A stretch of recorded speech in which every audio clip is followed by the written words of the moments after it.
દેશમાં પ્રવર્તમાન સ્થિતિને જોતા અરવલ્લી જિલ્લા વહીવટીતંત્ર દ્વારા પણ બ્લડ ડોનેશન કેમ્પનું આયોજન કરવામાં આવ્યું। મોડાસા મામલતદાર કચેરી ખાતે પટેલ બ્લડ બેંકના સહયોગથી બ્લડ ડોનેટ કરવામાં આવ્યું। જિલ્લા કલેક્ટર, ડીડીઓ, નિવાસી કલેક્ટર, મામલતદાર, ટીડીઓ સહિતના અધિકારીઓએ રક્તદાન કર્યું હતું, જેમની સાથે તમામ કચેરીના કર્મચારીઓ પણ રક્તદાન કરવા માટે જોડાયા હતા। ખાસ કરીને દેશહિતના કામમાં લોહીની અનિવાર્ય સંજોગોમાં જરૂર પડી શકે ત્યારે અધિકારીઓ તેમજ કર્મચારીઓએ લોહી આપવામાં જુસ્સો બતાવ્યો હતો। દેશમાં પ્રવર્તમાન સ્થિતિને જોતા અરવલ્લી જિલ્લા વહીવટીતંત્ર દ્વારા પણ બ્લડ ડોનેશન કેમ્પનું આયોજન કરવામાં આવ્યું। મોડાસા મામલતદાર કચેરી ખાતે પટેલ બ્લડ બેંકના સહયોગથી બ્લડ ડોનેટ કરવામાં આવ્યું। જિલ્લા કલેક્ટર, ડીડીઓ, નિવાસી કલેક્ટર, મામલતદાર, ટીડીઓ સહિતના અધિકારીઓએ રક્તદાન કર્યું હતું, જેમની સાથે તમામ કચેરીના કર્મચારીઓ પણ રક્તદાન કરવા માટે જોડાયા હતા। ખાસ કરીને દેશહિતના કામમાં લોહીની અનિવાર્ય સંજોગોમાં જરૂર પડી શકે ત્યારે અધિકારીઓ તેમજ કર્મચારીઓએ લોહી આપવામાં જુસ્સો બતાવ્યો હતો।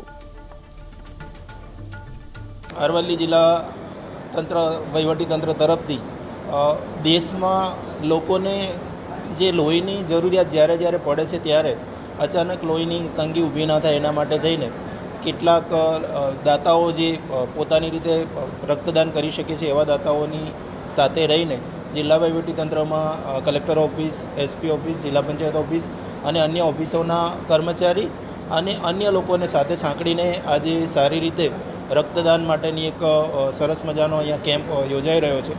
ત્યારે અમારા કર્મચારી મિત્રોએ ખૂબ સારી રીતે ભાગ લીધેલો છે। જિલ્લા વહીવટીતંત્ર તરફથી કલેક્ટર સાહેબ, ડીડીઓ સાહેબ, આરએસી સાહેબ અને તમામ સિનિયર અધિકારીઓ પણ પોતે રક્તદાન કરી રહ્યા છે।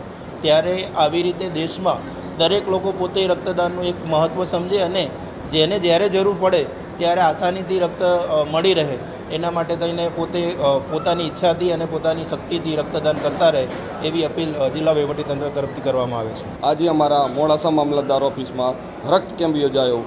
અત્યારે ભારત અને પાકિસ્તાન વચ્ચે એક યુદ્ધની પરિસ્થિતિ સર્જાઈ ગઈ છે, તો આપણી નૈતિક ફરજ બને છે, મૂળભૂત ફરજ છે કે આપણા દેશ માટે આપણે કંઈ ને કઈ રીતે મદદ કરીએ। તો આજે આ રક્ત કેમ્પ યોજાયો તો મને એમ થયું કે હું મારા દેશ માટે આટલું તો કરી શકું। બીજું સમર્પણની ભાવના આપણામાં હોવી જોઈએ દરેક દેશવાસીઓમાં, એવી મારી ઈચ્છા અને આપણા દેશવાસીઓની છે।